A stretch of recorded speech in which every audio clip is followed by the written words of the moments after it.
everybody, how are you? How are you? I want to ask you today if you're a optimistic believer or a Debbie Downer.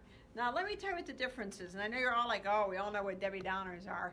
But Debbie Downers are kind of the people where it doesn't matter what they try, they never seem to attract good into their life. And the reason why they don't attract good into their life is because they're so Debbie Downers.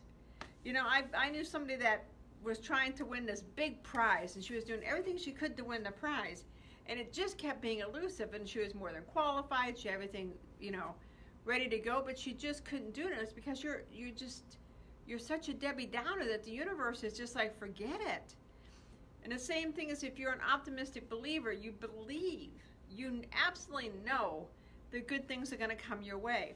It may not come your way today or tomorrow, but you know it's on the way. You can look down the road and see it fast approaching. Those are the people that everybody looks at and says, why does all the good things always happen to that person? Why do they always attract all this great? You know, why is their business doing so well? Or, you know, why do they lose weight easily or effortlessly? Why do they have all these friends? It's because they're optimistic believers. When something goes wrong in their life, they don't bash what happened. They don't say, oh my God, how could this horrible thing happen to me? You know, I hate that this person did this or this company or whatever did this to me. Instead, they're like, you know, there's a lesson to be learned here. And I need to learn the lesson. And you know, when I was talking to somebody yesterday about something that bad happened to her, I said, you know, I know you're devastated and you're brokenhearted at this moment, but there's a lesson here. And it really is up to you to figure out the lesson, because the faster you figure out the lesson, the quicker the universe will open up more good for you. And if you don't figure out the lesson and you stay down in the Debbie Downer area, the universe is never going to really give you the good that it had in line, because it seems like right before you're ready for a major breakthrough, something bad happens. And I don't mean bad as in your house burns down or a volcano erupts or something that like that, something that knocks you off your game, something that unsettles you, because the universe wants to know if you really want it. Is it something you really want, or is it something that just sounded good? Is it something that, you know, I spent from probably when I had my appendix out, I was in 7th grade. They ruptured, almost died, small town. Doctors weren't exactly top notch, but you know, so I spent, I think, 3 or 4 weeks in a hospital. And everybody that came in was like, you need to be a nurse, you need to be a nurse. So when I joined the military, naturally I joined as a medic because everybody told me I needed to be a nurse. And I would go through the military and, you know, I start nursing school. And nursing school and the outside nursing school and the military are two totally different things. And I was like, wait a second, that's not me. I don't want to be a nurse. I like business. I like, you know, the fun of that area.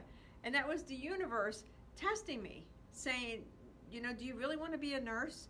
We're gonna send you here to U of A to take some classes and see what you think before you commit. And within 2 classes, I was like, this is not my jam. The universe is always testing us. The universe is always throwing traps in our way to see if we're ready for it, and also to see if we keep our belief system in place. If we stay optimistic. Like I said, I am an optimistic believer. I know that good's always around the corner. I know something great is going to happen. You know, and I just have to patiently wait for it. You know, sometimes it's hard because I'm not a patient person, but I know because I believe. And you have to believe that when something bad happens, although it can be devastating and catastrophic at that moment in time, usually when we look back, you know, a month, 3 months, 6 months, a year later, it's like, you know what? That was the best thing that ever happened to me. Because if that wouldn't have happened, I never would have gone over this way or gone that way and found what I truly wanted to do. If I would have taken those 2 classes at the U of A, the 2 I took, and had nurses telling me, are you really sure you want to do this? I would have gone down that path and later regretted it.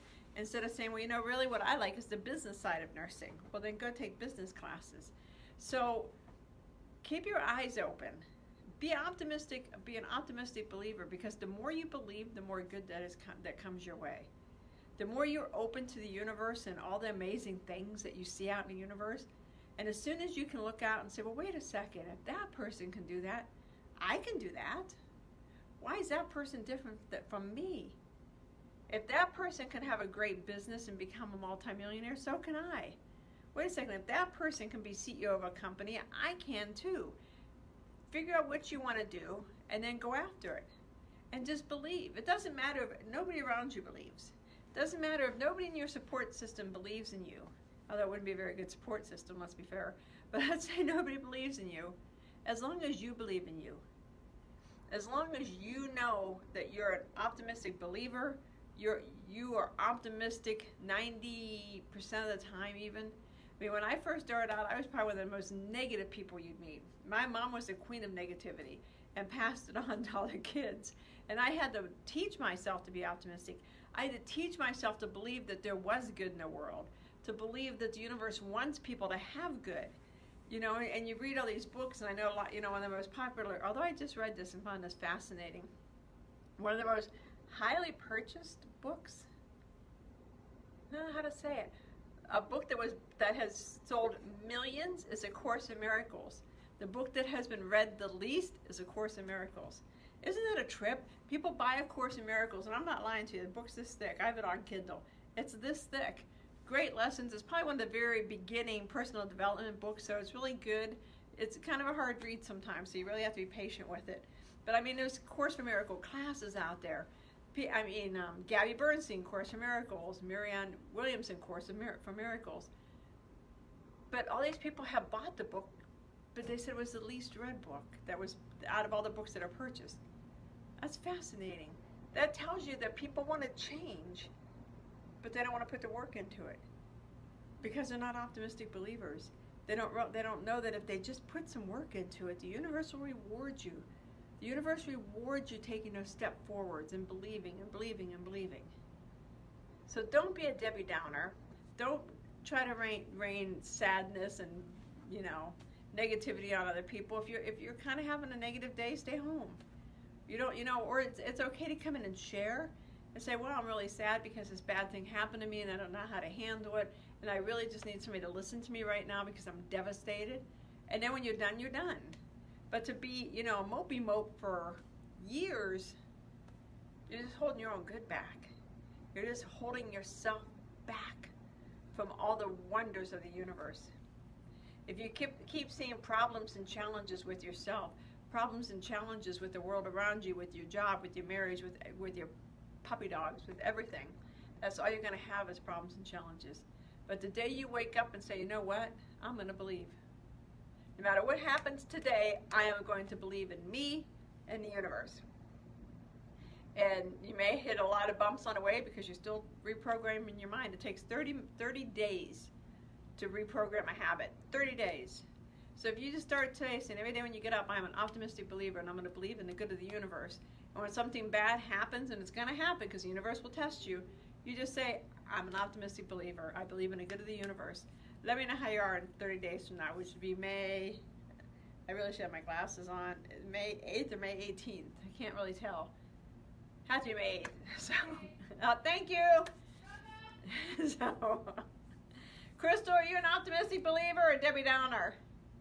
Optimistic believer. See, she loves to sing. She has a great voice, but she never sings. We got to wait for the music interlude because we couldn't think of anything for optimistic believer. Although now I just realized we should have played I'm a Believer from the Monkees. Oh, that was a missed opportunity. Oh well. But we're still optimistic. So you guys have a great day. Just try it for 30 days. Hell, just try it for a day. Just try for one day taking control of your mind and owning your mind. Stop letting your mind own you. Stop being the I can't think of anything, the dog chasing the bone, or the person always chasing after something that's elusive. Just believe in you. And just know that the universe wants you to have everything you want to have. You got to own your thinker. So be an optimistic believer. Talk to you guys later. Have a good day.